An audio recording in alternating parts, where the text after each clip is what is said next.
We have Tulsi Gabbard, who is joining us now. Hello, Tulsi. How are you?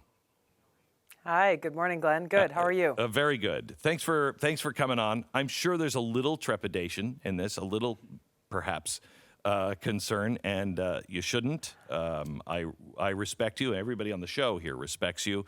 We disagree with you, but we really feel you love your country. You have served the nation, I do. and you're a solid citizen. So, thanks for coming on. Thank you. Okay, I want to ask you first of all about the debate that is happening this Friday. You are polling at 8%, and yet you haven't been invited to be on this debate stage. And Deval Patrick is polling at 2%, and he was invited. What's happening? You know, we've put in calls and sent messages to CNN to ask them exactly that question and have not gotten any kind of response. And to me, the biggest problem with all of this is CNN is making a choice to dishonor voters, both here in New Hampshire, who will be voting here in 8 days, as well as voters across the country by barring them from being able to be informed about the different leading candidates who are running for president, hearing the voice and the message and the issues that I'm raising in this presidential campaign. So their decision to exclude me from this is a disservice to New Hampshire voters, and it's something they're not very happy about. So I want to kind of get your opinion on where this is coming from. Bernie Sanders on Saturday said the target is not just the Republican establishment, but it is the Democratic establishment. He said that's a real enemy. They need to bump off because the party is trying to kill this revolution of his. Would you agree with that as well with you? Well, I'll tell you what I'm experiencing here. You know, I'm in New Hampshire. We are campaigning hard as we're heading towards Election Day here. And voters recognize that the political establishment in Washington is not serving the people of this country. We have a Washington that is of, by, and for the powerful elite rather than of, by, and for the people. So in the town halls that we're holding every day across New Hampshire and some of the bigger towns and the very small towns, districts that may be red or blue or a mix or whatever it is, what we're seeing is we have Democrats, Republicans, independents, and libertarians all coming together, having a respectful conversation, because as you opened our conversation today, we respect each other. We recognize that we are fellow Americans and we care very much for our country's future. And we see how the powerful elite in Washington are not working for the best interest of the people, and that the only way to change that is when we, the people, stand up, work side by side, and actually focus on putting country first, putting the people of this country first, and actually get real solutions to the problems that we are facing. And that's exactly what we're doing. So, Tulsi, listening to you speak, it sounds to me very familiar. It sounds like what Tea Party members were saying back under Obama. The establishment isn't listening. They're not responding to what the voters are asking for, because I wanted hope and change too. I wanted transparency. I wanted a change to what was happening, and nobody was listening at all on either side, and those people were belittled, which made them more angry. Isn't this the same kind of feeling, just with different end goals? One was a return to the Constitution, and in many cases with Sanders, it's an end to the Constitution or capitalism. Isn't it the same feeling, though?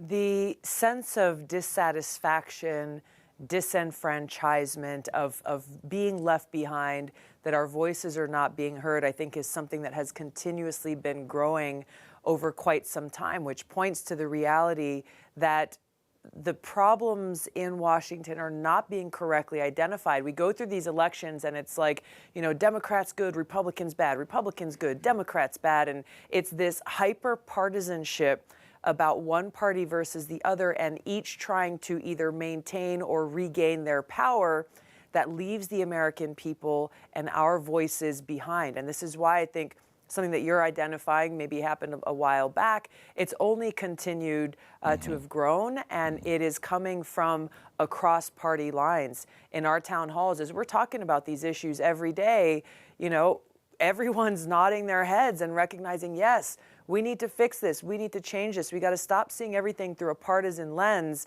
and actually just focus on the reality that so many American families are struggling and hurting and are angry that their government is not working for them. So how would you identify yourself as, you endorsed Bernie Sanders, which made Hillary Clinton love you forever.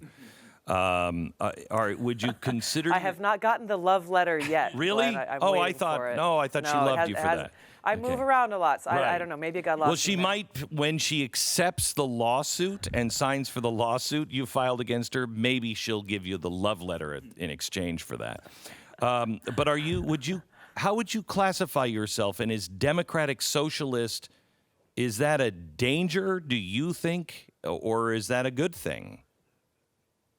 Is that where the Democratic Party should go? I classify myself first and foremost as an American. Right, I know that. I love our country, and I approach issues as I have throughout my time in Congress, as I do now, seeking to serve our country as President, Commander-in-Chief, really just focused on the substance of these issues, not blindly placing myself or my thought process into one box because I'm a Democrat, but actually actively seeking ideas, perspectives, and solutions coming from across party lines, because this is reality. I'm a very practical and pragmatic person. I'm an independent-minded person, and I call things like I see it. I am just as willing and able to call out my own party when they're wrong as well as when they're right, as I am the Republican Party when they're wrong or when they're right. And it's this kind of clarity in and putting country first that I think voters across this country are demanding, as we're seeing some of these changes continuing to occur in this election. Let me just touch on the Hillary lawsuit.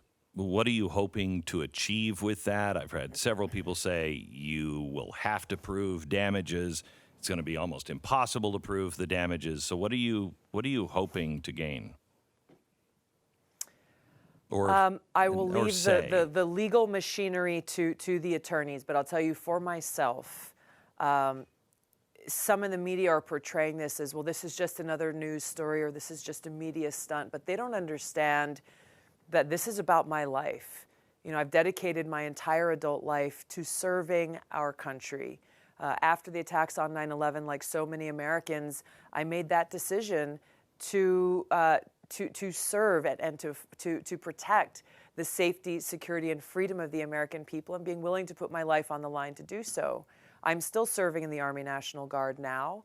I've deployed twice to the Middle East, and of course, I'm still serving in Congress now, 7 going on 8 years.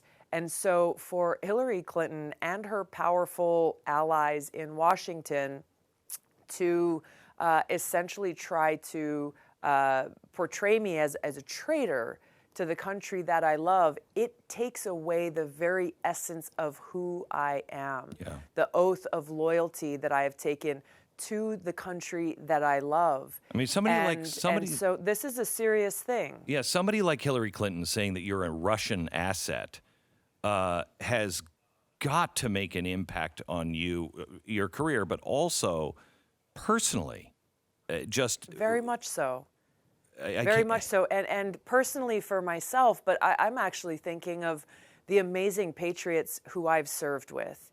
People who have also dedicated their lives, literally their lives, willing to sacrifice everything in service to our country. This is what defines us. And so for her and her powerful allies to so completely devalue that honor, that loyalty, that sacrifice and service to our country, it cannot go unchecked. And this is why I'm filing this lawsuit. Is this just an old beef because of the Bernie Sanders endorsement, or is there something deeper there, do you think? This is something that only she can answer. I think from my perspective, I see 2 things that seem to be very clear. Number one is that she hasn't let go of the fact that I resigned as vice chair of the DNC to endorse Bernie Sanders very specifically for one reason. The vast difference in Bernie Sanders and Hillary Clinton's foreign policy and worldview, what kind of commander-in-chief they would be. Bernie, largely non-interventionist, Hillary Clinton, extremely interventionist and a neo-lib war hawk. And consistently, the second thing is that throughout my time in Congress, I have been speaking out strongly against the very foreign policy legacy that she represents of being the world's police, waging regime change wars in other countries that have not made us any safer and that have cost us tremendously the lives of my brothers and sisters in uniform, as well as every American in taxpayer dollars, dollars that are coming out of, our schools, our classrooms, coming out of our infrastructure needs in our communities, going as they are now in Afghanistan, $4 billion every month. $4 billion every month. That's $5.5 million per hour. And I hear from people every day who question, my gosh, those resources could be going towards opioid recovery and helping those who are struggling with substance abuse and addiction here in New Hampshire and across the country. 130 Americans dying every day from this opioid epidemic. So this cost is very real, and I see how Hillary Clinton and her powerful allies are sending a message through what they are doing to me to say, if you dare cross us, we will come after you.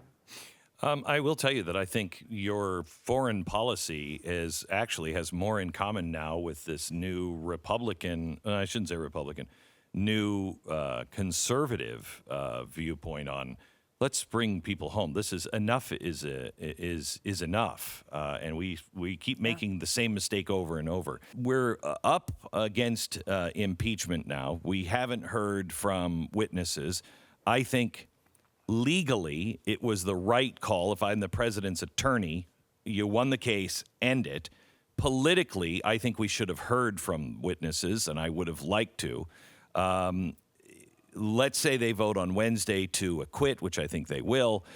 Should the House go into John Bolton? Should we hear from the Bidens? Should we investigate any of this stuff, or is it time just to walk away from this? I've spoken a lot about this and just pointed out from how shortly after Donald Trump was elected, there were immediately members of my party who were pushing for impeachment, largely because of political differences, not willing to accept the outcome of the election, policy differences, and their criticisms of Donald Trump. And I've spoken about how dangerous it is to have this process be driven in a very hyper-partisan way, frankly, on both sides, and how not doing so in an objective way really only further divides an already divided country.